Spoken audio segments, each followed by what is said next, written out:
上一期咱们讲到了贾雨村刚上任应天府，满腔正义要检恶除凶，结果岸边一个门子使了个眼色，他立刻停手退堂。这个门子是谁呀？他为什么敢打断知府大人的正义呢？因为他手里握着一张护官符，上面写着本省最有权有势、极富极贵的大乡绅的姓名。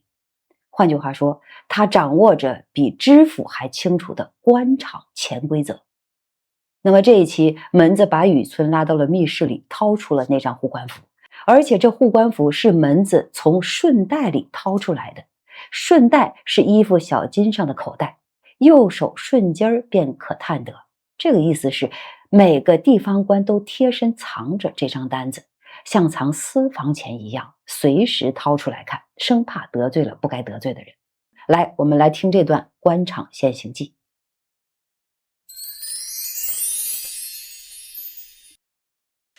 这门子忙上来请安，笑问道：老爷一向加官进禄，8、9年来竟忘了我了？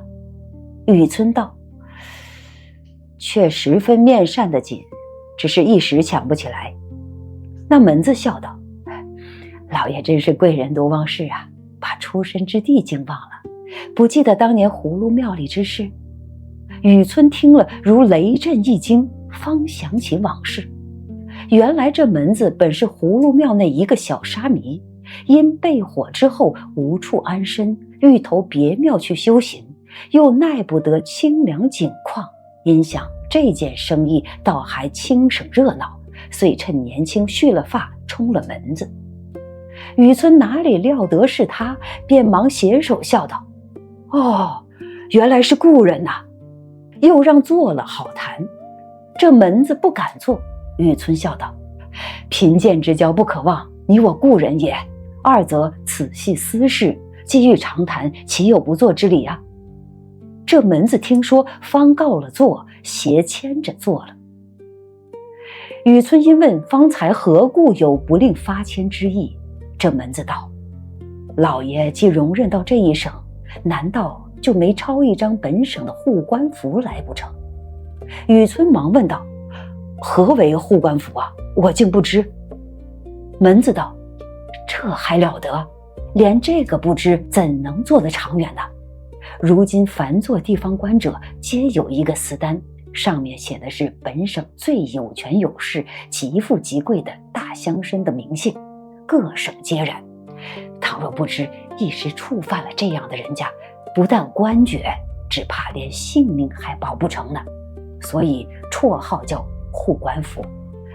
方才所说的这个薛家，老爷如何惹得他？他这件官司并无难断之处，皆因都碍着情分面上，所以如此。一面说，一面从顺带中取出一张抄写的护官符来，递于雨村。看时，上面皆是本地大族名宦之家的艳俗口碑，其口碑排写的明白，下面所注的皆是自始祖官爵并房次。石头一层抄写了章，金句石上所抄云：假不假，白玉为堂金作马，宁国荣国2公之后，共20房分，除宁荣亲派8房在都外，现原籍住者12房。阿房宫300里，住不下金陵一个史。保陵侯尚书令史公之后，房分共18，都中现住者10房，原籍现居8房。东海缺少白玉床，龙王来请金陵王。都太尉统治县伯王公之后，共12房，都中2房，余在籍。丰年好大雪，珍珠如土，金如铁。紫薇舍人薛公之后，现领内府躺银行商，共8房分。雨村犹未看完，忽听传点人报：王老爷来拜。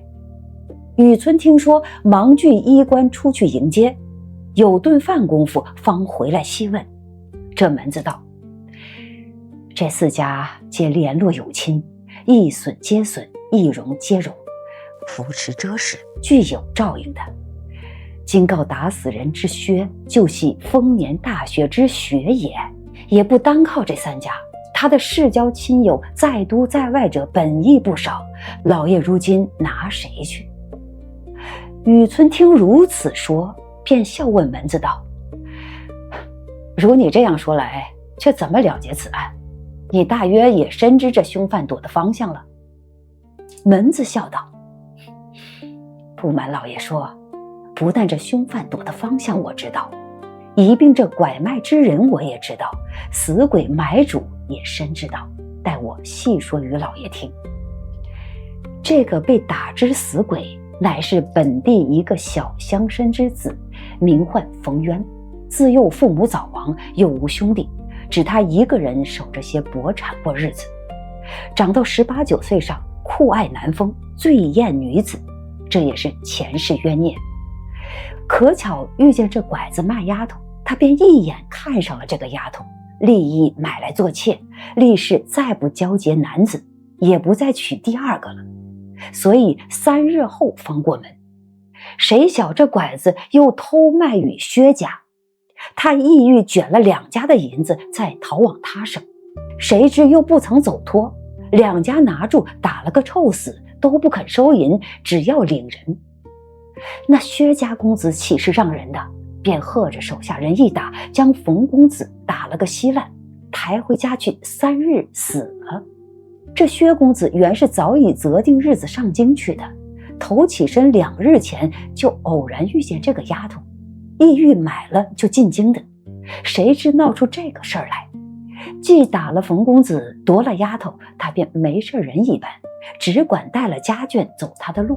他这里自有弟兄奴仆在这里料理，也并非为此些小事值得他一逃走的。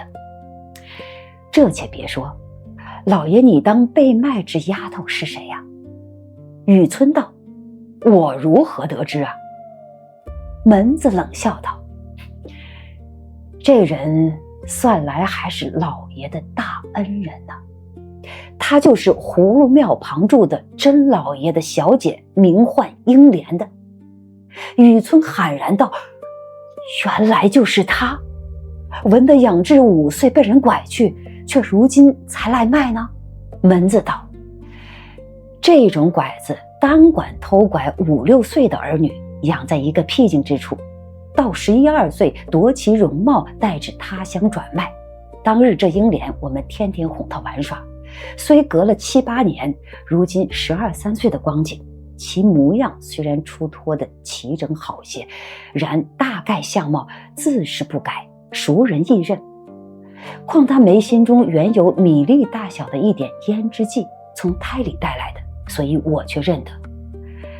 偏生这拐子又租了我的房舍居住，那日拐子不在家，我也曾问他，他是被拐子打怕了的，万不敢说，只说拐子系他亲爹因无钱偿债，故卖他。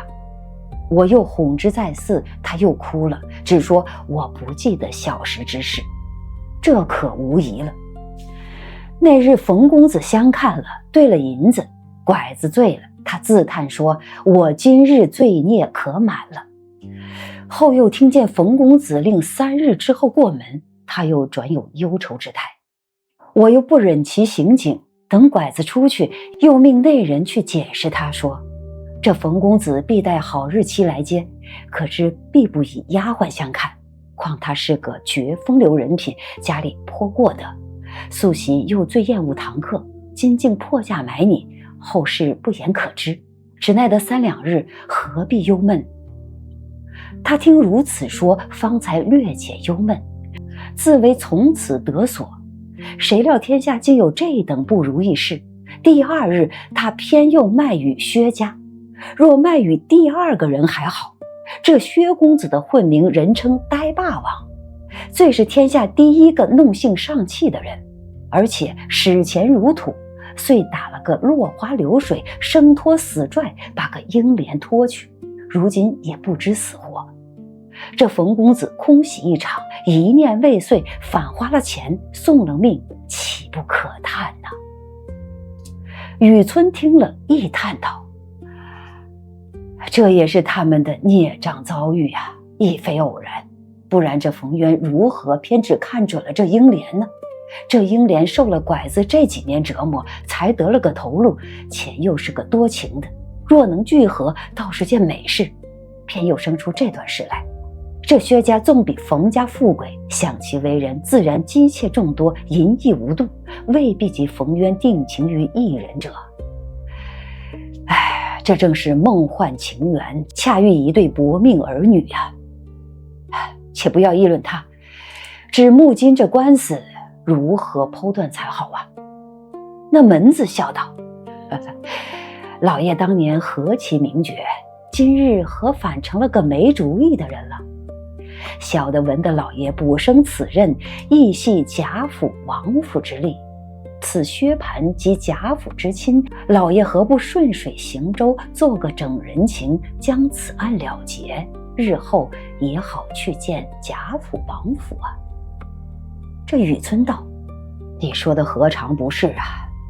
但是事关人命，蒙皇上隆恩，起复委用，实是重生再造，正当担心竭力图报之时，岂可因私而废法呀？是我实不能忍为者。这门子听了冷笑道：老爷说的何尝不是大道理呀？但只是如今世上是行不去的，岂不闻古人有云，大丈夫向时而动，又曰趋吉避凶者为君子。依老爷这一说，不但不能报效朝廷，亦且自身不保，还要三思为妥呀。雨村低了半日头，方说道：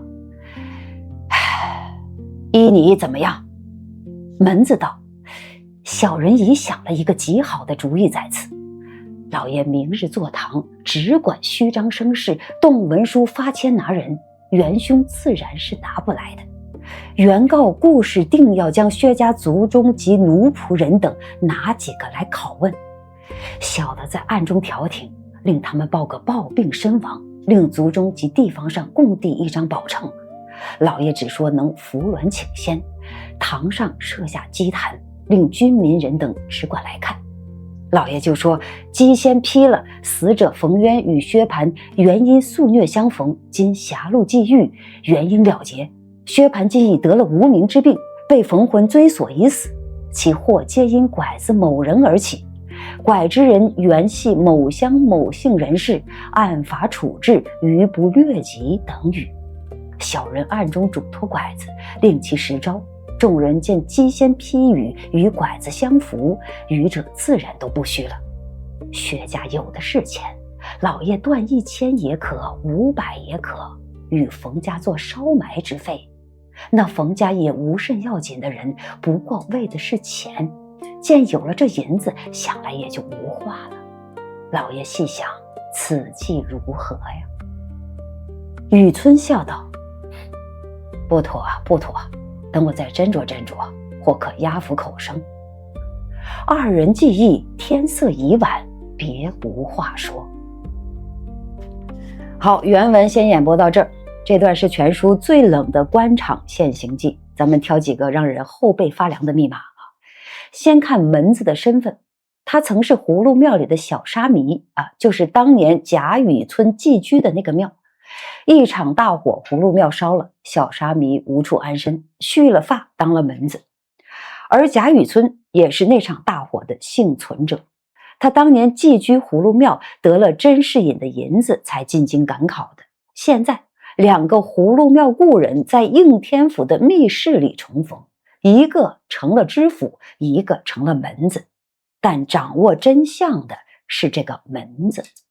那么脂砚斋在此处批葫芦庙之人，就这几个字，细思极恐。当年庙里的和尚，如今衙门里的差役，他见证了甄家的衰败，也见证了雨村的发迹。他知道雨村的底细，所以敢使眼色，敢冷笑，敢教知府怎么判案。那么再看护官符啊，4句话写尽了封建社会的权力图腾。贾不贾，白玉为堂金作马，说的是贾家啊。宁荣2公之后，20房分，皇亲国戚。阿房宫300里住不下金陵一个史，说的是史家，也就是贾母的娘家。尚书令之后，门第显赫。东海缺少白玉床，龙王来请金龙王说的是王家，王夫人王熙凤的娘家。都太尉统治县伯之后，掌握军权。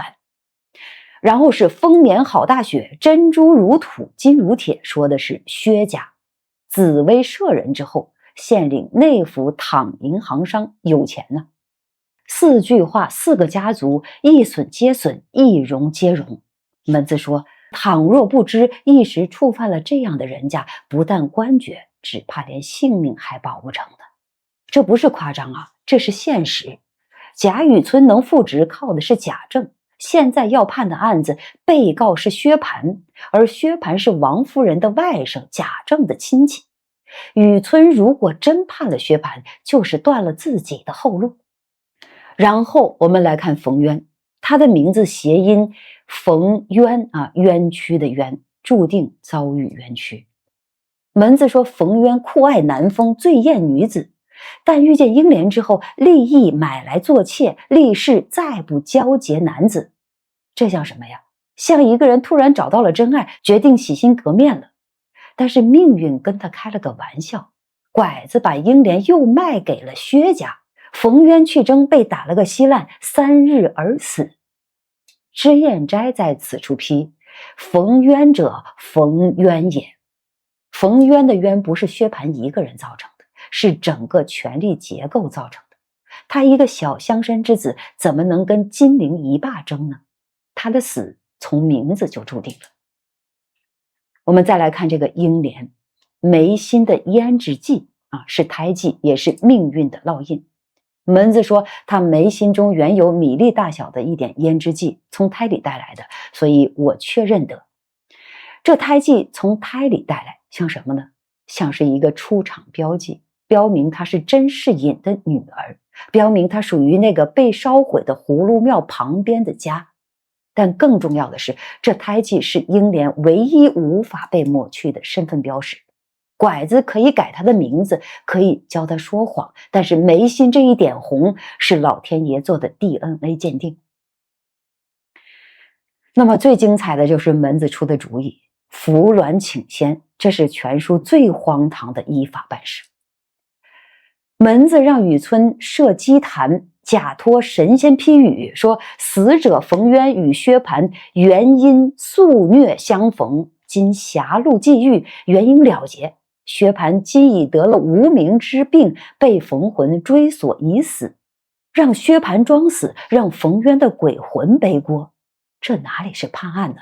这是演戏而且这戏要令军民人等只管来看，要公开演出，要让大家相信。脂砚斋评：奸雄欺人。贾雨村后来果然按这个办了，他从一个要检恶除凶的清官，变成了一个装神弄鬼的骗子。这个转变只需要一个门子、一张护身符、一顿饭的时间。最后看雨村的表演，不妥不妥，等我再斟酌斟酌。